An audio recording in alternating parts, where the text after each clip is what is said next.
உலகில் வாழும் spiritual tax தமிழர்களுக்கு அன்பு வணக்கம். நான் ஜோதிடர் குரு வரதராஜ பெருமாள். இந்த நிகழ்ச்சியில் நம்ம ஏப்ரல் மாத பலன்கள் பார்க்க போகிறோம். அதாவது 2026ஆம் ஆண்டு ஏப்ரல் மாத பலன்கள். ஏப்ரல் மாதம் 30 நாளும் உங்களுக்கு என்ன மாதிரியான பலன்களை கொடுக்க போகுது அப்படின்றத மேஷம் முதல் மீனம் வரையான 12 ராசிக்காரர்களுக்கும் நான் சொல்ல போகிறேன். அது மட்டும் இல்லாமல் மிக துல்லியமான கணிப்போடு வந்திருக்கேன். ஒவ்வொரு கிரகங்கள் என்ன நிலையில் இருக்காங்க, என்ன சாராம்சத்தில் இருக்கிறாங்க, அவங்க ஒவ்வொரு ராசிக்கு என்ன பலன்களை கொடுப்பாங்க அப்படின்றதெல்லாம் எடுத்து வந்திருக்கோம். இது முழுமையாக நான் முதலே சொல்லிடுறேன், கோச்சார பலன்கள். உங்கள் ராசிக்கு கிரகங்கள் நிலைகள் இப்போ எப்படி இருக்குது, உங்களுக்கான யோகங்கள் என்ன, அவயோகங்கள் என்ன, இது எல்லாத்தையும் தான் நம்ம பார்க்க போகிறோம். என்னென்ன விஷயங்களை செய்யலாம், என்னென்ன விஷயங்கள் தவிர்க்கலாம் அப்படின்றத பார்க்க போகிறோம். இந்த ஏப்ரல் மாதம் எவ்வளவு சுவாரஸ்யங்களையும் எவ்வளவு அதிர்ச்சிகளையும் நமக்கு வச்சுருக்கு அப்படின்றதையும் நம்ம பார்த்துடலாம். ஸோ தொடர்ந்து நிகழ்ச்சியை பாருங்கள், உங்களுக்கு கண்டிப்பாக பயனுள்ளதாக இருக்கும்.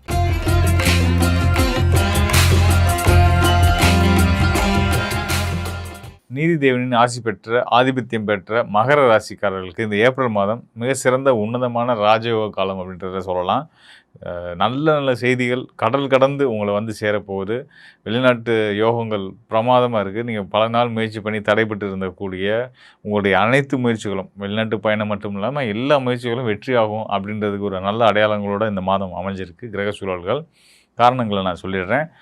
உங்களுடைய ராசிநாதன் பயிற்சி ஆகிட்டு மார்ச் 6ஆம் தேதி பயிற்சியாகி மீனத்துக்குள்ளே போயிட்டார். மீன ராசியில் இருக்கார். அது உங்கள் ராசிக்கு 3ஆம் இடம். 3ஆம் இடத்துல சனி பகவான், ராசிநாதன் 3ல் மறைகிறாரு அப்படின்னு நீங்கள் வருத்தப்பட வேணாம். 3ஆம் இடத்துக்கு போனாலும் அது சுபருடைய வீடு, குரு பகவானுடைய வீடு. கடல் ராசி மீன ராசி, உங்களுடைய ராசி மகர ராசியுமே நீர் ராசி தான். அதனால் ஒரு நீர் ராசிக்குரிய கிரகம் இன்னொரு நீர் ராசி, அதாவது வெளிநாட்டு பயணங்களை குறிக்கக்கூடிய ஸ்தானங்கள்னு வச்சுக்கோங்களேன் இதெல்லாம். ஸோ அப்படி ராசிநாதன் மீனத்துக்கு போயிட்டார் அப்படின்னாலே வெளிநாட்டு தொடர்புகள் உங்களுக்கு கிடைக்க போகுது அப்படின்னு அர்த்தம். அது ஒரு சிறப்பான ஒரு விஷயம். அது மட்டும் இல்லாமல் அங்கே அவர் மட்டுமா இருக்கார் அப்படின்னா கிடையாது. உங்கள் ராசிக்கு லாபஸ்தானத்துக்குரிய செவ்வாய் அங்கே தான் இருக்கார்.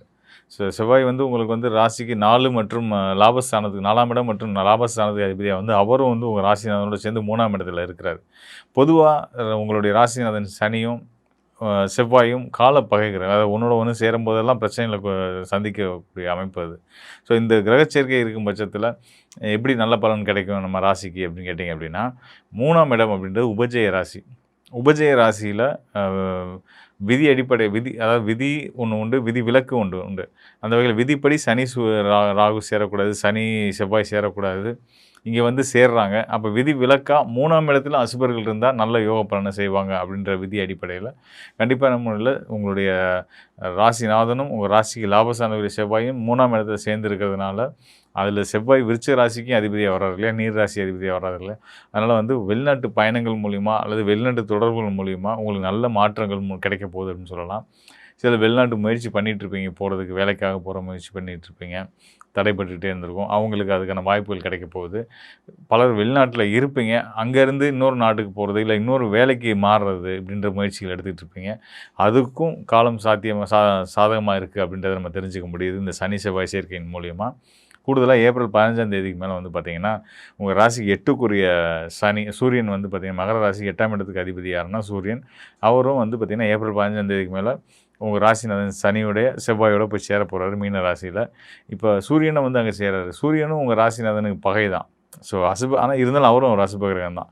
ஸோ 3 அசுபகிரகங்கள் சேர்ந்து 3ஆம் இடத்துல உபஜய ராசியில் இருக்கிறனால நல்ல பலன்கள் உங்களுக்கு வெற்றியை கொடுப்பாங்க அப்படின்றத சொல்ல முடியும். கடந்த காலங்களில் இருந்த வீண் பலி, அவப்பேர், சங்கடங்கள், குடும்பத்துக்குள்ளே இருந்த சச்சரவுகள் இதெல்லாம் நீங்க போகுது அப்படின்றத சொல்லலாம். இதில் சூரியன் ரொம்ப முக்கியமானவர். 8ஆம் இடத்து அதிபதி 3ஆம் இடம். 8ஆம் இடம்ன்றது ஒரு அசுபஸ்தானம். அந்த அசுபஸ்தானத்துக்கு ஒரு அதிபதி இன்னொரு மறைவு ஸ்தானமான அசுபஸ்தானமான 3ஆம் இடத்துல போய் அமர்றது கெட்டவன் கெட்டிடும் ராஜயோகம் அப்படின்னு சொல்லுவாங்க ஜோதிட விதிப்படி. ஸோ அந்த வகையில் மகர ராசிக்காரர்களுக்கு சூரியனால் மிக சிறந்த ராஜயோகம் கிடைக்க போகுது. அட்டமாதிபதி சூரியனால் ராஜயோகம் கிடைக்க போகுது அப்படின்றத தெரிஞ்சுக்க முடியும். சூரியனால் கிடைக்கக்கூடிய ராஜயோகங்கள் அப்படின்னு என்னென்னா, மதிப்பு மரியாதை, உங்களோட கடந்த கால வாழ்க்கையில் இருந்த போராட்டங்களுக்கெல்லாம் வெற்றி பெற்று வெற்றிகளின் அரசனாக நீங்கள் பாராட்டப்பட போகிறீங்க. ஸோ இப்படி பல நல்ல விஷயங்களை சூரியன் சனி செவ்வாய் 3ம் கொடுக்க போகிறாங்க. அசுபர்களாக இவங்க 3 பேரும் நல்ல பலன்கள் கொடுத்தாலும் இதை தாண்டி இன்னும் சில முக்கியமான விஷயங்கள்லாம் இருக்குது. உங்கள் ராசிக்கு தொழில் மற்றும் ஜீவனஸ்தானம், அதாவது யோகஸ்தானத்துக்கு அதிபதினு சொல்லக்கூடிய சுக்கிரன் ராசிக்கு 4ஆம் இடமான மேச ராசியில் இருந்துகிட்டு இருக்கிறாரு. 4ஆம் இடம் அப்படின்றது வண்டி வாகன யோகங்கள், பயணங்கள் இதெல்லாம் குறிக்கக்கூடியது. அந்த ஸ்தானத்தில் வண்டி வாகன யோகம் மற்றும் பயணங்களை குறிக்கக்கூடிய சுபிச்சக்காரன் சுக்கிரன் இருக்கிறாரு. ஸோ சுக்கிரனோட அருள் எப்பயுமே மகர ராசிக்காரர்களுக்கு பரிபூர்ணமாக இருக்கும். தொழில் சார்ந்தும் சரி, பொது வாழ்க்கையிலும் சரி, தனிப்பட்ட வாழ்க்கையிலுமே சரி நல்ல யோகங்கள குடுக்கும். நீங்க ஆசைப்பட்ட காரியங்கள சாதிக்கிறதுக்கு சுக்கிரனுடைய அருள் பரிபூரணமா இருக்கு அப்படின்னு சொல்லிக்கிறேன். உங்க ராசிக்கு 2ஆம் இடத்துல ராகு, புதன் சேர்க்கை இருக்கு. இந்த ராகு, புதன் சேர்க்கைக்கு வந்து பார்த்தீங்கன்னா, குடும்பஸ்தானத்தில தன, குடும்ப, வாக்குஸ்தானத்தில இணைவு பெற்றிருக்கிறாங்க. இவங்களுக்கு குருவுடைய பார்வை இருக்கிறதுனால, இந்த ராகுவும், குருவும் தொல்லை பண்ணாது அப்படின்னு நம்ம எடுத்துக்கலாம். இதில வந்து பார்த்தீங்கன்னா, புதன் வந்து உங்க ராசிக்கு 6ஆம் இடத்துக்கு அதிபதி. மகர ராசிக்கு 6ஆம் இடத்து அதிபதியா வந்து அவர் வந்து 2ஆம் இடத்துல இருக்கிறார் அப்படின்னா, உங்களுடைய வரவேண்டிய தொகை, வாராத தொகைகள், அதுக்கு வாரா கடன் எல்லாமே உங்களுக்கு திரும்ப வந்து சேரப்போகுதுன்னு அர்த்தம். குருவோட பார்வையும், அனுகூல பார்வையும் உங்களுக்கு கிடைக்கிறனால நிச்சயமா உங்களோட குடும்பத்திலேயும் நல்ல ஒற்றுமைகளும், மனசஞ்சலம், உறவுகளுக்குள்ள அந்த மனசஞ்சலம் நீங்கி, நல்ல ஒற்றுமை ஏற்பட்டு, பொருளாதார ரீதியாவும் மகிழ்ச்சியா இருக்க போறீங்க அப்படின்றது தான் இந்த மாதத்தோட கிரகச் சூழல்கள் உங்களுக்கு சொல்ல வர விஷயம் அதுதான். மேலும் வந்து கண்டிப்பான முறையில வெளிநாட்டு தொடர்புகள வலுப்படுத்திக்கங்க. அதன் மூலியமா மிகப்பெரிய ஆதாயங்களையும் அடைய போறீங்க அப்படின்றத நான் சொல்லிக்கிறேன். மேலும் வந்து மகர ராசிக்காரர்களுக்கு வழிபாடு அப்படின்னு பார்த்தீங்க அப்படின்னா வந்து முருக வழிபாடு ரொம்ப அவசியமா இருக்கு. எந்த கோவிலா இருந்தாலும் சரி, உங்க ஊர்ல இருக்கக்கூடிய முருகனுடைய ஆலயங்களுக்கு அ ந செவ்வாய்க்கிழமை பொதுவா வந்து செவ்வாய்க்கிழமை தான் முருகனுக்கு உகந்த நாளா சொல்லுவோம். இந்த முறை இந்த ஏப்ரல் மாதம் மட்டும் வந்து பார்த்தீங்கன்னா, ஞாயிற்றுக்கிழமைகள்லயும் நீங்க போய் வழிபட்டு வரலாம். ஞாயிற்றுக்கிழமை போய் முருக தரிசனம் பண்ணிட்டு வந்துட்டே இருங்க. உங்க வாழ்க்கையில மிகப்பெரிய நல்ல நல்ல மாற்றங்கள், நீங்க எதிர்பார்த்துட்டு இருக்கக்கூடிய மாற்றங்கள் நிச்சயமான முறையில உங்களுக்கு நல்லபடியா நடக்கும் அப்படின்றத நான் உறுதியா சொல்றேன். மேலும் வந்து பார்த்தீங்கன்னா, இந்த ஏப்ரல் மாதம் அப்படின்னா, நம்ம நம்ம ஏற்கனவே பல கடந்த மாத பலன்கள் நான் சொல்லும்போது கூட, இந்த கிரக யுத்தம் இதெல்லாம் இருந்துச்சு. ஸோ, அதெல்லாம் இருந்தாலும் குருவுடைய பார்வை இருக்கிறதுனால, பெரிய அளவில நம்ம பயப்பட வேண்டாம் அப்படின்றத சொல்லியிருந்தோம். அதுபோக வந்து இந்த கிரக யுத்தம் இருக்கிறதுனால வந்து பார்த்தீங்கன்னா, நாடுகளுக்கிடையே போர், பஞ்சம், வறட்சி இதெல்லாம் ஏற்படும் அப்படின்னு சொல்லியிருந்தோம். இப்போ வந்து பார்த்தீங்கன்னா, அந்த ஈரான், அமெரிக்கா, இஸ்ரேல் போர் நடந்துகிட்டு தான் இருக்கு இல்லையா? ஸோ, இது வந்து இன்னும் போர் வராதுன்னு சொன்னேன்னா வந்துருச்சு அப்படின்றத நிறைய பேர் என்ட்ட கேட்டாங்க. ஸோ, அந்த வகையில வந்து பார்த்தீங்கன்னா, இது வந்து ஒரு உலகளாவிய இப்போ நம்ம நான் சொன்னது வந்து போன மாதம் வந்து பலன் நான் பேசும்போது நான் சொன்ன விஷயம் வந்து என்னென்னா, காணொளியில நான் சொன்னது, ஒரு மிக கடுமையான கொரோனா காலத்தில இருந்த கிரக சேர்க்கையை விட இது இப்போ இருக்கக்கூடிய கிரக சேர்க்கை வந்து 6 கிரக சேர்க்கை வந்து ரொம்ப கடுமையானது. இது வந்து பார்த்தீங்கன்னா, இது இருந்தா கூட குருவுடைய பார்வை இருக்கிறதுனால நம்ம கொஞ்சம் சேஃபா ட்ராவல் ஆகிட்டுருக்கோம் அப்படின்றத நான் சொல்லியிருந்தேன். ஸோ, இத தான் இப்பயுமே நான் சொல்றேன் உங்களுக்கு. அதாவது 6 கிரக சேர்க்கை இருந்தும் நம்ம வந்து சேஃபா இருக்கிறதுக்கு காரணம் குருவுடைய பார்வை. அதாவது ஒரு குறிப்பிட்ட ஜோன்ல, அதாவது ஒரு 2, 3 நாடுகளுக்குள்ள இந்த போர் பதட்டம் அப்படின்னு நடந்துட்டு இருக்கு. அதுவும் இப்போ சந்திர கிரகணமும் கடந்த மாதம் வந்தது இல்லையா? ஸோ, நம்ம அதில தான் தீவிரமா ஆச்சு அந்த போர். நம்ம எதிர்பார்த்த விஷயங்கள் தான். ஸோ, அதை தாண்டி அதுக்கப்புறமா வந்து பல நெருக்கடிகள் இருந்துச்சு. அது படிப்படியா குறையும். மே 26க்கு அப்புறம் கம்ப்ளீட்டா இது வந்து இந்த போர் நிறுத்தம் அப்படின்றதெல்லாம் வந்துரும். அந்த உலக நாடுகளுக்குள்ள, பகை நாடுகளுக்குள்ள மன அமைதியும், அவங்களுக்கு வந்து ஒரு போரை நிப்பாட்டிக்கலான்ற ஒரு மனப்பக்குவமும் வந்துரும். ஸோ, அதுவரைக்கும் நம்மளும் கொஞ்சம் பொறுமையா இருக்க வேண்டியது தான். அது போக வந்து இந்த பெட்ரோலியம், கேஸு, சிலிண்டர் தட்டுப்பாடு இந்த மாதிரியான விஷயங்கள்லாம் வந்து பேரளவுல தான் இருக்குமே தவிர்த்து நிஜமான முறையில நமக்கு இப்போ ஒரு நெருக்கடியை குடுக்காது. அதனால மக்கள் பதட்டப்பட வேண்டியது இல்ல அப்படின்றதையும் நான் வந்து சொல்லிக்கிறேன். ஏன்னா, இந்த பெட்ரோலியம், கேஸ் இந்த விஷயங்கள்லாம் வந்து குறிக்கக்கூடியது ராகு, செவ்வாய் தான். இந்த ராகு, செவ்வாய் ஒரு ராசியிலேருந்து பிரிஞ்சுட்டாங்க. அதாவது ராகும், செவ்வாயும் கும்பத்தில இருந்தாங்க. செவ்வாய் வந்து மீனத்துக்கு போயிட்டாரு. இனிமே மெல்ல மெல்ல இந்த பிரச்சனைகள்லாம் நீங்கிடும். அதனால பயப்பட வேண்டாம். இது பொதுவான உலகளாவிய கோச்சார அமைப்பின்படி நம்ம சொல்லக்கூடிய பலன்கள் தான். இதுபோக தனிப்பட்ட ராசி அடிப்படையிலுமே வந்து எந்தவித சிக்கலும், போராட்டங்களும் இருந்தாலும் அதெல்லாம் கண்டிப்பான முறையில நிவர்த்தியாகும். அதுக்கு இந்த ஏப்ரல் மாதம் ஒரு சிறந்த ஒரு கோச்சார நிலைகளை கொண்டு இருக்கு அப்படின்றத சொல்லிக்கிறேன். இதெல்லாம் தாண்டி இப்போ நம்ம பலர் வந்து என்ட்ட ஃபோன்ல கேட்குறவங்க வந்து பார்த்தீங்கன்னா, சிலர் சார் நீங்க இந்த மாரி சொன்னீங்க. ஆனா எனக்கு கொஞ்சம் போராட்டங்கள் தான் இருக்கு. கடன் தீர்ந்துரும்னீங்க. ஆனா இருந்துகிட்டு தான் இருக்கு. அப்படின்றதெல்லாம் சொல்லி கேட்குறாங்க. நான் தெளிவா அதான் சொல்றேன். ஐயா நான் வந்து சொல்றது வந்து கோச்சார் அடிப்படையில சொல்லக்கூடிய பலன்கள். அதாவது உங்களுடைய ராசிக்கு கிரக நிலைகள் எப்படி இருக்கு அப்படின்றத தற்கால கிரக நிலைகளை வச்சு சொல்லக்கூடிய பலன்கள். இத தாண்டி உங்க தனிப்பட்ட ஜாதகம் தான் இன்னும் மேற்கொண்டு உங்களுக்கான துல்லியமான பலனை குடுக்கும் அப்படின்றத நம்ம ஒவ்வொரு தடவையும் சொல்லின்னு இருக்கோம். ஸோ அந்த மாதிரி வந்து நம்ம ஜாதகத்தையும் எடுத்து கோச்சார பலனையும் பார்த்து பலன் எடுத்துக்கும்போது தான் இன்னும் முழுமையான சரியான பலனை நீங்க தெரிஞ்சுக்க முடியும். ஸோ அந்த வகையில உங்க வாழ்க்கையில இருக்கக்கூடிய ஸ்ட்ரகிள்ஸ், நீங்க அடைய வேண்டிய இலக்குகள், இதெல்லாம் அடையறதுக்கான வழிமுறைகள் இதெல்லாம் பத்தி தெரிஞ்சுக்கணும் அப்படின்னா, கண்டிப்பான முறையில நீங்கள் உங்கள் சுய ஜாதகத்தோடு என்னை தொடர்பு கொள்ளுங்கள். கண்டிப்பாக உங்களுக்கு நல்லதொரு வழிகாட்டுதலை கொடுக்குறேன். மேலும் வந்து பார்த்திங்கன்னா, எல்லா வகையிலையும் இந்த ஏப்ரல் மாதம், அதுக்கு அடுத்தது வரக்கூடிய மே மாதத்துக்கு அப்புறம் வந்து உலகளாவிய அளவிலேயே சரி, தனிப்பட்ட வாழ்க்கையிலையும் சரி, ஒவ்வொருத்தவங்களுக்கும் நல்ல முன்னேற்றங்களும், ஏற்றங்களும் ஏற்பட போகுது. அதில் எந்த சந்தேகமும் இல்லை அப்படின்றத சொல்லிக்கிறேன். மகர ராசி என்பவர்களுக்கு கடந்த 45 நாட்களாக குடும்பம் ரீதியான சில தொந்தரவுகள் அதிகரிச்சிருக்கும். இதுவரைக்கும் குடும்பத்துல ஒரு கருத்து வேறுபாடுகள் தான் இருந்தது. ஒரே குடும்பத்துல இருந்து பேசாம இருந்திருப்போம். ஒரே குடும்பத்துல இருந்துகிட்டு நிறைய ஒரு விஷயங்கள்னால பிரச்சனைகள் வந்திருக்கும். அடுத்து சமாதானம் ஆயிருப்போம் அப்படின்றதுதான் இந்த மகர ராசி என்பவர்களினுடைய ஒரு சாதாரண ஒரு வாழ்க்கை நடைமுறையாக இருந்திருக்கும். ஆனா கடந்த ஒரு 45 நாட்கள்ல பாத்தீங்கன்னா அதிகப்படியான குடும்பத்துல சண்டை சச்சரவுகள், தேவையில்லாத விவாகரத்து அளவுக்கு வரைக்கும் அந்த சண்டை சச்சரவுகள் இவர்களை மிகப்பெரிய ஒரு வழக்குகள்ல பிரச்சனையாக மாட்டக்கூடிய ஒரு தருணமாக ஆயிட்டு. இது எல்லாமே இந்த ஏப்ரல் மாதத்துல அந்த வழக்குகள் முழுமையாக தீர்வு பெற போகுது. விவாகரத்துகள் அந்த இடத்துல உங்களுக்கு முழுமையான ஒரு தீர்வை கொடுக்கக்கூடிய ஒரு அமைப்பாக இருக்க போகுது. இந்த காலகட்டம் உங்களுக்கு தொழில் ரீதியான பண வரவுகள் கடந்த காலத்துல உங்களுக்கு தடைபட்டு இருந்திருக்கும். யார் யாரெல்லாம் பணம் கொடுக்குறேன் அப்படின்னு சொன்னாங்களோ அது எல்லாமே உங்களுக்கு தடைபட்டு இருக்கக்கூடிய ஒரு அமைப்பாக இருந்திருக்கும். இந்த ஏப்ரல் மாதத்துல இருந்து 4ஆம் தேதியிலிருந்து அந்த தடைப்பட்ட வருமானங்கள் எல்லாமே மீண்டும் வரக்கூடிய ஒரு நேரமாக இருக்க போகுது.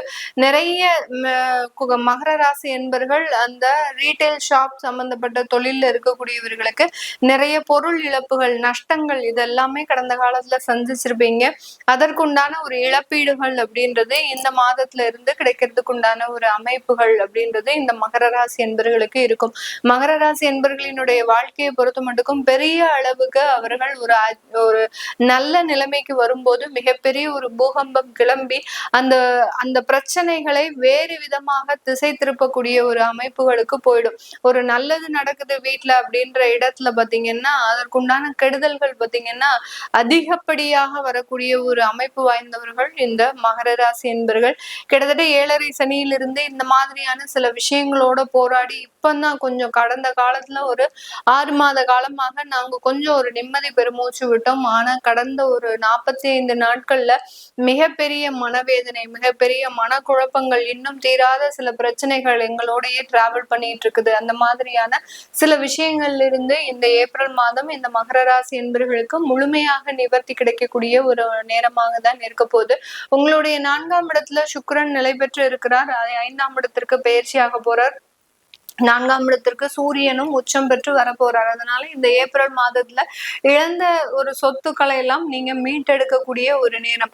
அடமானத்திற்கு போகக்கூடிய சில சொத்துக்களை கூட மீட்டெடுக்கக்கூடிய ஒரு தருணத்திற்கு தான் இந்த மகர ராசி என்பர்கள் வரக்கூடிய ஒரு நேரமாக இருக்கும். அடமானத்திற்கு சொத்து வந்துருச்சு அப்படின்ற டயத்துல பாத்தீங்கன்னா, ஏலத்துக்கு வந்துருச்சு அப்படின்ற இடத்துல பாத்தீங்கன்னா உங்களுடைய மனவேதனை, உங்களுடைய மன சஞ்சலம் அப்படின்றது பாத்தீங்கன்னா 3 மடங்கு அதிகரிக்கக்கூடிய ஒரு டைம். அதாவது ஒரு நிம்மதியான ஒரு உறக்கம் கூட இல்ல, ஒரு நிம்மதியான ஒரு உணவு கூட நமக்கு உண்ண முடியல அப்படின்னு நிலையை தாண்டி ஏதோ ஒரு மனசங்கடங்கள் உங்களை போட்டு ஆர்ப்பரிக்கக்கூடிய ஒரு தருணமாக இருந்திருக்கும். இந்த ஏப்ரல் மாதத்துல அதுல இருந்தெல்லாம் நிவர்த்தி, உங்களுடைய சொத்துக்களை மீட்டெடுக்கிறதுல மிகப்பெரிய ஒரு போராட்டம் இந்த மகர ராசி என்பவர்களுக்கு அதிகப்படியாக இருக்கும். ஏன் இந்த சொத்தை வாங்கணும், எதுக்காக இந்த மாதிரியான கடன்கள் ஆச்சு, ஏன் இப்படி ஏலத்திற்கு போகுது, எதற்காக இந்த ஏலத்துல இருந்து நம்ம இப்படி மீட்டெடுத்து வந்துட்டு இருக்கிறோம் அப்படின்ற ஒரு புரியாத ஒரு புதிரான ஒரு வாழ்க்கையை அனுபவித்து கொண்டு இருக்கின்ற இந்த மகர ராசி என்பவர்களுக்கு இந்த ஏப்ரல் மாதத்துல இருந்து கொஞ்சம் நிவாரணம் அடையறதுக்கு உண்டான ஒரு நேரமாக இருக்க போது. இந்த நேரத்துல நீங்க செய்ய வேண்டிய ஒரு முக்கியமான முடிவுகள் அப்படின்னு பாத்தீங்கன்னா, ஒரு வெளியிட மாற்றம், ஒரு இடமாற்றம் பண்ணிக்கிறது நல்லது. நிறைய என்னுடைய முன்னாடி பதிவுகள் எல்லாம் பாத்தீங்கன்னா அதிகப்படியான இடமாற்றத்தை அனுபவிக்கக்கூடிய ஒரு காலகட்டமாக தான் இந்த மகர ராசி என்பர்கள் இருக்கிறாங்க அப்படின்னு சொல்லியிருப்போம். யார் யாரெல்லாம் இந்த மாதிரியான இடமாற்றத்தை அமைத்து கொள்ளலையோ அவர்களுக்கு எல்லாருக்குமே கடந்த ஒரு 45 நாட்கள்ல மிக அதிகப்படியான நெருக்கடிகளை, பணம் ரீதியான, உறவுகள் ரீதியான, தொழில் ரீதியாக, இந்த மாதிரியான சொத்துக்கள் ரீதியான அதிகப்படியான நெருக்கடிகளை கொடுத்திருக்கும். அதுல இருந்து நிவர்த்தி பெற நீங்க ஒரு இடமாற்றம் பண்ணிக்கிட்டீங்க அப்படின்னா அதுல இருந்து முழுமையான ஒரு மாற்றத்தை சந்திக்கக்கூடிய ஒரு அமைப்பு அப்படின்றது இந்த மகர மகர ராசி என்பர்களுக்கு கிடைக்க போகுது. இந்த காலகட்டம் நீங்க இருக்கக்கூடிய வெளிநாட்டுல சுயமாக சொத்துக்கள் வாங்கக்கூடிய ஒரு நேரமாக இருக்க போது. அந்த சொத்துக்கள் மூலமாக உங்களுடைய நிரந்தர தன்மை வெளிநாட்டுல அதிகரிக்கிறதுக்கு உண்டான ஒரு நேரமாகவும், அடுத்து குடும்ப உறவுகள்னால உங்களுக்கு உண்டான சில மனமாற்றங்களும் ஏற்படுவதற்கு உண்டான ஒரு நேரம், அங்க சுயமாக தொழில் அமைக்கிறதுக்கு உண்டான ஒரு நேரமாகவும் இருக்க போது. இந்தியால இருக்கக்கூடியவர்களோட சேர்ந்து வெளிநாட்டுல இருக்கக்கூடியவர்கள் ஒரு தொழில் அமைப்புகளை நீங்க ஏற்படுத்தி கொள்ளக்கூடிய ஒரு நேரம். அங்கிருந்து உங்களுக்கு உண்டான வாய்ப்புகளை நீங்க பெறுவதற்கும், இந்தியால இருக்கக்கூடிய உங்க நண்பர்கள் மூலமாக இவங்களுக்கு அந்த தொழில் வாய்ப்புகளை கொடுப்பதற்கும் உண்டான ஒரு பரஸ்பர ஒரு ஒப்பந்தம் அப்படின்றது இந்த மாதத்துல ஏற்படுவதற்குண்டான ஒரு நேரம். திருமண வாழ்க்கை சம்பந்தப்பட்ட சில பிரிவுகள் கடந்த காலத்துல ஏற்பட்டாச்சு. இனி வரக்கூடிய காலங்கள்ல உங்களுடைய புதிய தொடக்கங்களை, ஒரு புதிய வாழ்க்கை தொடக்கத்தை நீங்க ஏற்படுத்திக் கொள்வதற்குண்டான ஒரு நேரமாகவும் இருக்கும். இந்த காலகட்டம் வரக்கூடிய மே மாதம், ஜூன் மாதத்துக்கு அப்புறம் உங்களுக்கு 2வது திருமணம் சம்பந்தப்பட்ட சில வாய்ப்புகள் எல்லாம் தேடி வரக்கூடிய ஒரு நேரம். முதல் திருமணத்திற்காக தயார்படுத்திட்டு இருக்கிறீங்க அப்படின்னா கொஞ்சம் நீங்க அதை கொஞ்சம் மெதுவாக ஒரு நிலையான ஒரு எண்ணத்தோட பாக்குறது நல்லது. அப்படி இல்லாத பட்சத்துல திருமணத்திற்கு பிறகு ஏதாவது சண்டை சச்சரவுகள் வர்றதுக்கு உண்டான ஒரு அமைப்புகள் இந்த மகர ராசி என்பவர்களுக்கு இருக்கிறதுக்கு உண்டான ஒரு நேரம். இது எல்லாமே நம்ம கோச்சார நிலவரப்படி பலன்களை கணிச்சு சொல்லியிருக்கிறோம். உங்களுடைய சுய ஜாதக தசாபுத்தி பலன்களை பார்க்கணும் விருப்பப்படுறவங்க கீழே இருக்கிற நம்பருக்கு வாட்ஸ்அப்ல அப்பாயின்மெண்ட் வாங்கிக்கிட்டு நீங்க கன்சல்ட் பண்ணிக்கலாம். உங்களுடைய குழந்தைகளுக்கு ஜாதகம் எழுதணும், நியூமராலஜி படி பெயர் வைக்கணும்னு நினைக்கிறவங்களும் கீழே இருக்கிற நம்பருக்கு வாட்ஸ்அப்ல மெசேஜ் அனுப்புங்க. அதற்குண்டான விவரங்கள் தெரிய வரும். உங்களிடமிருந்து விடைபெறுவது உங்கள் ஆஸ்ட்ரோ பூர்ணா. நன்றி, வணக்கம். மகர ராசி மகர லக்னம் ஃபேண்டாஸ்டிங்காக இருக்குங்க. அதுவும் இப்போ வர பாக்கியப்படியும் சனி பகவான் நம்ம வீட்டில் தான் முழுசாக போயிட்டாரு. ஸோ ஒரு சூப்பரான டைம் நமக்கு அதுவும் இந்த தமிழ் வருட பரப்பில் நமக்கு ரொம்ப ரொம்ப ரொம்ப ரொம்ப நல்லா இருக்குங்க. டைம் ரொம்ப நல்லாயிருக்கு. மெயினாக எதுக்குன்னா திருமணம் தான்.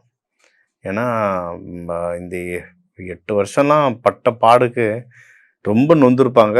இது லைஃப்பை இதுக்கு அப்புறம் தான் ஸ்டார்ட் பண்ணணும். அதாவது லிட்ரலாக செத்து பொழைச்சிருப்பாங்க. லைஃப் இதுக்கப்புறம் தான் ஸ்டார்ட் பண்ணணும். ஸோ திருமணம் சூப்பராக இருக்க டைம், தாராளமாக பண்ணலாம். அதுவும் யாருன்னா லவ் பண்ணாலும் திருமணமாக மாற்றுறதுக்கு நல்ல டைம். திருமணமாகி ரொம்ப வருஷமாக குழந்தை இல்லாமல் ரொம்ப கஷ்டப்படுறவங்களுக்கும் குழந்தை பேருக்கு ரொம்ப நல்ல டைம். இப்போ போய் செக் பண்ணுங்க. ஏன்னா இப்போ ரீசெண்டாக வந்தாங்க, குழந்தை பேருக்கு தான் சொன்னோம், கன்சீவ் ஆகிருக்காங்க, சூப்பராக ஒர்க் ஆகுது. அதுவும் நீங்கள் ஆல்டர்னேட்டிவ் தெரபிஸும் ட்ரை பண்ணுங்கள். இப்போ நிறைய ஆயுர்வேதாலேயே நிறைய பேர் குழந்தை பேருக்கு நிறைய ரிசர்ச் போயிட்டுருக்கு, நிறைய கன்சல்டிங் கொடுத்துட்ருக்காங்க. அதுவும் ட்ரை பண்ணுங்கள். குழந்தை பேருக்கு இது ஒரு பெஸ்ட்டான டைம். ஓகே, ஏன்னா இது சனி பகவான் வீடுன்றதுனால இவங்களுக்கு இந்த ட்ரெடிஷ்னல் மெடிசன்ஸ் ஒர்க் ஆகும். ஆமாங்க, மருத்துவம் கூட எந்த ராசிக்கு எது ஒர்க் ஆகும்ன்றிருக்கு. இது சனி பகவான் வீடுன்றதுனால ட்ரெடிஷ்னல் மெடிசன்ஸ் இவங்களுக்கு ஜென்ரலாகவே சூப்பராக ஒர்க் ஆகும். நீங்கள் இதை தாராளமாக ட்ரை பண்ணி பார்க்கலாம். இதை தாண்டி நீங்கள் வேலைகளில் ப்ரமோஷன், ஏன்னா இந்த 8 வருஷத்துலலாம் வேலை இருந்தாலே பெரிய விஷயம், தக்க வச்சுக்கிறனால பெரிய விஷயம். தக்க வச்சுக்கிறவங்களுக்கு இந்த பதவி உயர்வு, சம்பள உயர்வு இதெல்லாம் நிறைய கிடைக்க வாய்ப்பு இருக்குது. வெளிநாடு வெளியூர் போகிறதுக்கு நிறைய வாய்ப்பு இருக்குது. தாராளமாக தேடி பாருங்கள். இது ஒன்று. அடுத்து இன்வெஸ்ட்மெண்ட், தாராளமாக இன்வெஸ்ட்மெண்ட் பண்ணலாம். சரிங்களா? கையில் சுத்தமாக ட்ரை அவுட் ஆகிட்ருக்கோம், பரவாயில்ல. இப்போ எனக்கு தெரிஞ்சு 1 வருஷமாலாம் கொஞ்சம் கையில் புழக்கம் ஆரம்பிச்சிருக்கோம், காசு புழக்கம். சரிங்களா? கையில் கிடைச்ச காசை எடுத்து இன்வெஸ்ட் பண்ணுங்கள். அக்ஷய திருதிகை வருது, இந்த மாதம் அக்ஷய திருதிகை வருது. வெள்ளி வாங்குங்க. மகர ராசி லக்னக்காரங்களுக்கு தங்கத்தை விட வெள்ளி சூப்பராக வேலை செய்யும். இன்னொன்று வெள்ளி தாங்க இப்போ ரேட்டு பயங்கரமாக ஏறுது. சரிங்களா? அதனால் வெள்ளி வாங்குங்க, ரொம்ப நல்லது. மற்றபடி ஸ்டாக் மார்க்கெட்டாக என்னன்றது உங்கள் ஜாதகம் பார்த்தா இன்னும் கொஞ்சம் என்னென்ன இன்வெஸ்ட் பண்ணணுன்றது சொல்லலாம். வீடுலாம் வாங்க முடிஞ்சால் அதுவும் வாங்குங்க, ரொம்ப ரொம்ப சூப்பர் இது. சரிங்களா? இது அடுத்து உங்களுக்கு இப்போ இந்த கல்யாண விஷயம், இந்த மகப்பேருக்கு சப்போர்ட்டு, இப்போ வீடு வாங்க போகிறீங்க, இதுக்கெல்லாம் சப்போர்ட்டுனா உங்களுக்கு அப்பா அம்மா நல்ல சப்போர்ட் இருக்கும். அப்பா அம்மா நல்ல சப்போர்ட் இருக்கும். நீங்கள் அதுவும் தாராளமாக ட்ரை பண்ணலாம். அடுத்து நீங்கள் வந்து பிஸ்னஸ் ஆரம்பிக்கிறீங்கனாலும் பிஸ்னஸ் நல்லா உயர வருவாங்க. அதாங்க இப்போ மகரம் வந்து என்னென்ன கஷ்டப்படணுமோ லைஃப்பில் இந்த லாஸ்ட் 8 இயர்ஸில் ஃபுல்லாக கஷ்டப்பட்டீங்க. அதனால் இதுக்கப்புறம் ஃபுல்லாக உயர்வு தான். அதனால் பிஸ்னஸும் நல்லா உயரும். பிஸ்னஸில் வந்து ரொம்ப நல்ல ப்ராஃபிட் வரும். ரொம்ப நல்ல ப்ராஃபிட் வரும். சொன்ன மாதிரி வெளிநாடு போகிறதுக்கு இல்லை நீங்கள் போகிறதுக்கும் வாய்ப்பு இருக்குது. உங்கள் ப்ராடக்ட்ஸ் போகிறதுக்கும் வாய்ப்பு இருக்குது. நிறைய பேர் ரொம்ப வருஷமாக வெளிநாடு போய் வேலை செய்யணும்னு நினைக்கிறவங்களும் தாராளமாக ட்ரை பண்ணலாம். அதனால் டைம் வந்து ரொம்ப நல்லாயிருக்கு. சரிங்களா? எதில் ஜாகிரதையாக இருக்கணும் அப்படின்னா நீங்கள் வந்து முயற்சி, நீங்கள் எடுக்கிற முயற்சியில் ஜாகிரதையாக இருங்க. இப்போ வந்து வெளிநாடு போகிறதுக்கு டைம் நல்லா இருக்குன்னு சொன்னோமா? இப்போ வெளிநாடு போகிறீங்கன்னா எந்த கண்ட்ரிக்கு போகிறீங்கன்னு பாருங்கள். ஏன்னா இப்போ அங்கங்கே நிறைய கண்ட்ரிகளில் நிறைய போராட்டங்கள் ஒன்றும் வெடிக்க போகுது. சரிங்களா? இதெல்லாம் நம்ம தமிழ் நியூ இயர் இன்டர்வியூவில் சொல்லுவோம். இன்னும் நிறைய போராட்டங்கள் வெடிக்க போகுது. அதனால் நீங்கள் வந்து எந்த நாட்டுக்கு போகிறீங்க, எந்த நாட்டில் நம்ம இந்தியன் எம்பசி ஸ்ட்ராங்காக இருக்கிறத பார்த்துட்டு கம்பெனி விஷயங்கள்லாம் கேட்டுக்கிட்டு போகிறது நல்லது. ஏன்னா மொத்தமாக வேறு கண்ட்ரி வேறு கம்பெனின்னு போகும்போது ரொம்ப ஜாகிரதையாக இருக்கும். ஓகே, அதே கம்பெனியில் ட்ரான்ஸ்ஃபர் ஆகிட்டீங்கன்னா கூட பரவாயில்ல. புது கம்பெனிக்கெலாம் புது நாட்டில் போகிறீங்கன்னா ரொம்ப ஜாகிரதையாக போங்க. இது ஒன்று. இன்னொன்று, நீங்கள் வந்து நிறைய விஷயம் ஐயா நீங்கள் சொல்கிறதெல்லாம் கரெக்ட், எனக்கு வருது. இப்போ வீடு வாங்க நிலமை வருது, கடைசி நேரத்தில் கைவிட்டு போகுது. கல்யாணம் வந்து எல்லாம் ஓகே ஆகுது, டேட்டெல்லாம் ஃபிக்ஸ் ஆகுது, கடைசி நேரத்தில் கைவிட்டு போகுதுன்னா முயற்சி ஸ்தானத்தில் நிறைய தடங்கல்கள் இருக்குது. அதனால் கொஞ்சம் முட்டியும் போதுங்க நீங்கள் அதில் ஜெயிச்சிடலாம். ஓகேவா? அதுக்கு வந்து நம்ம நிறைய இந்த சீடு தெரப்பி சொல்லுவாங்க. இது நம்ம வந்து பொதுவாக நிறைய விஷயங்கள் சொல்ல முடியாது. அந்த ஜாதகம் பார்த்தா தான் ஸ்பெசிஃபிக்காக சொல்ல முடியும். ஓகேங்களா? ஆனால் இப்போ கல்யாணம் ஆகணும்னா அதுக்கு வேணும் நான் ஒரு பரிகாரம் சொல்கிறேன். வெள்ளிக்கிழமை சுக்கிர ஹோரையில் மகாலட்சுமி தாயார் வழிபடுங்க. ரங்கநாதர் மகாலட்சுமி தாயார் வழிபடுங்க. வீட்டில் உப்பு வச்சு அது மேலே அகல் விளக்கில் எண்ணெய் வச்சு நல்லெண்ணெய் ஊற்றி வழிபடுங்க. சுக்கிரன் வந்து பயங்கரம் ஆக்டிவேஷன் ஆகும். இது வந்து கல்யாணம் ஆகிறதுக்கு, மகப்பேறு அடையிறதுக்கு, கணவன் மனைவிக்குள்ளே நல்ல ஒற்றுமை வர்றதுக்கு, வீட்டில் சந்தோஷம் வர்றதுக்கு, வண்டி மனை வாங்கிறதுக்கு, இந்த பூலோகத்தில் நம்ம வாழ்கிறதுக்கு என்னென்ன முக்கியமான தேவைகள், சந்தோஷமான விஷயங்கள் என்னென்ன இருக்கோ அது எல்லாமே சுக்கிர பகவான்கிட்ட தான் கிடைக்கிது. ஸோ சுக்கிர பகவானை ஸ்ட்ராங்காக ஆக்டிவேட் பண்ணிட்டீங்கன்னா நீங்கள் வந்து ஒன்றும் மென்மேலும் நீங்கள் வளரலாம். இது ஒன்று. அடுத்து நீங்கள் வந்து வேறு எந்த விஷயத்தில் நீங்கள் ஜாகிரதையாக இருக்கணும் அப்படின்னா, பெரியவங்க கிட்ட பேசும்போது பார்த்து பேசணும். ஆஃபீஸில் மேனேஜரோ டிஎல்ஓ இல்லை கிளைண்ட் ஆஃபீஸில் போகிறீங்க, இல்லை வீட்லேயே அப்பா பெரியப்பா இவங்கக்கிட்ட வந்து பெரியவங்க கிட்ட மட்டும் பேசும்போது, குருமார்கள் உங்கள் மென்டர்ஸ் நிறைய பேர் நல்லா குரு கூட ரொம்ப க்ளோஸாக இருப்பாங்க. ஒரு டைமுக்கு மேலே பார்த்தா குருவை எதிர்த்து பேசுவாங்க. அதனால் நேரம் சரியில்லைன்றது திமிருன்னு ஒரு பக்கம் சொல்லலாம். சில பேர் அறியாமையே பண்ணுவாங்க, நேரம் சரியில்லைன்றது. அந்த நேரம் தான் இப்போ சரியில்லை. அதனால் பெரியவங்க கிட்ட பேசும்போது மட்டும் ஜாகிரதையாக பேசுனீங்கன்னா, நாவடக்கத்தோடு பேசுனீங்கன்னா இந்த ஏப்ரல் மாதம் உங்களுக்கு ஒரு சிறப்பான மாதம் அமையும். நீங்கள் வழிபட வேண்டிய தெய்வம் மறுபடியும் ரங்கநாதர் மகாலட்சுமி தாயாரோட வழிபடுங்க. சிவன் பார்வதியோடு வழிபடுங்க. எள்ளு சாதம், தயிர் சாதம்னு அன்னதானமாக கொடுங்க. ஒரு வாட்டர் பாட்டிலோடு சேர்த்து கொடுங்க. இதெல்லாம் செய்ய செய்ய இந்த ஏப்ரல் மாதம் உங்களுக்கு ஒரு பொன்னான மாதமாக அமையும். இப்போ உங்கள் ராசிக்கு வாழ்க்கைக்கு தேவையான முக்கியமான விஷயம்லாம் கவர் பண்ணும். ஓவராலாக லைஃப் எப்படி இருக்கும், பணம் எப்படி கையில் தங்கும், யார் கடன் வாங்கலாம் வாங்கக்கூடாது, யார் எதில் இன்வெஸ்ட் பண்ணலாம், வீடு வண்டி வாகனம் நகைலாம் எதில் இன்வெஸ்ட் பண்ணலாம் பண்ணக்கூடாது, வேலையில் யாருக்கு நல்ல பதவி உயர்வு வரும், யார் உஷாராக இருக்கணும், பிஸ்னஸ் யாருக்கு நல்லா வளரும், யார் ஜாகிரதையாக இருக்கணும், யார் கடன் வாங்கலாம் யார் வாங்கக்கூடாது, யாருக்கு சீக்கிரம் கல்யாணம் ஆகும், யாருக்கு குழந்தை பேர் சீக்கிரம் கிடைக்கும், கணவன் மனைவி ஒற்றுமை, இந்த வழிபாடுகள், இதுக்கான பரிகாரங்கள், இது எல்லாமே நம்ம சொல்லியிருக்கோங்க. நம்ம எப்பவுமே சொல்கிற மாதிரி 12 கோடி தமிழர்கள் இருக்காங்கன்னா ஒரு ராசிக்கும் ஒரு கோடி பேர் இருக்காங்க. நம்மளுடைய கைரேகை மாதிரி ஒவ்வொருத்தர் ஜாதகமும் மாறும். ஒரு பொதுவான தகவல் இந்த ராசிக்கு ராசிக்கு 1 கோடி பேருக்கு பொதுவான தகவலாக சொல்லியிருக்கோம். சரிங்களா? உங்களுக்கு இதை தாண்டி ஒன்றும் தீவிரமாக உங்களுக்கு எனக்கு பர்டிகுலராக வீட்டில் இந்த விஷயம் நடக்குது சார், எனக்கு இன்னும் கொஞ்சம் டீட்டெயில்ஸ் வேணும்னா தனியாக என் நம்பர் இருக்குது, கால் பண்ணி கன்சல்டேஷன் எடுத்துக்கோங்க. இது ஒன்று. இதை தாண்டி நம்ம கடவுள் வழிபாடு இதெல்லாம் சொல்கிறோம். சித்தர்கள் சொல்கிற மாதிரி உள்ளம் பெருங்கோயில் ஊனுடம்பே ஆலயம். உங்கள் உடம்பு தான் ஆலயம். உடம்பையே ஆலயமாக மாற்றுற மாதிரி தான் சில டிப்ஸ் உங்களுக்கு சொல்லியிருக்கேன். இந்த விதைகள் தானியங்கள்லாம் சொல்லியிருக்கேன்ல. நீங்கள் கும்பாபிஷேகம்லாம் அப்போ பாருங்கள், கலசத்தூள் தானியங்கள் தான் வைக்கிறோம். சாமியை பிரதிஷ்டை பண்ணும்போது தானியங்கள் தான் வைக்கிறோம். இந்த தானியங்கள் வச்சு அவ்வளோ மேஜிக் பண்ணலாம் லைஃப்பில். அதுதான் 1, 2 உங்களுக்கு ஒரு டிப்ஸ் மாதிரி கொடுத்துருக்கேன்.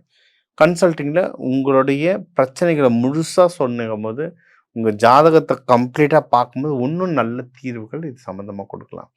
இதுலேயே நம்ம மெட்டல்ஸ் ஒரு கிரகத்துக்கு ஒரு உலோகங்கள் இருக்குது, ஒரு கிரகத்துக்கு ஒரு கலர் இருக்குது, ஒரு கிரகத்துக்கு ஒரு பூ, அந்த பூவை வச்சு சில தெரப்பீஸ் இருக்குது. இதெல்லாம் படுத்த தான் வாழ்க்கையில் முன்னேற முடியும்.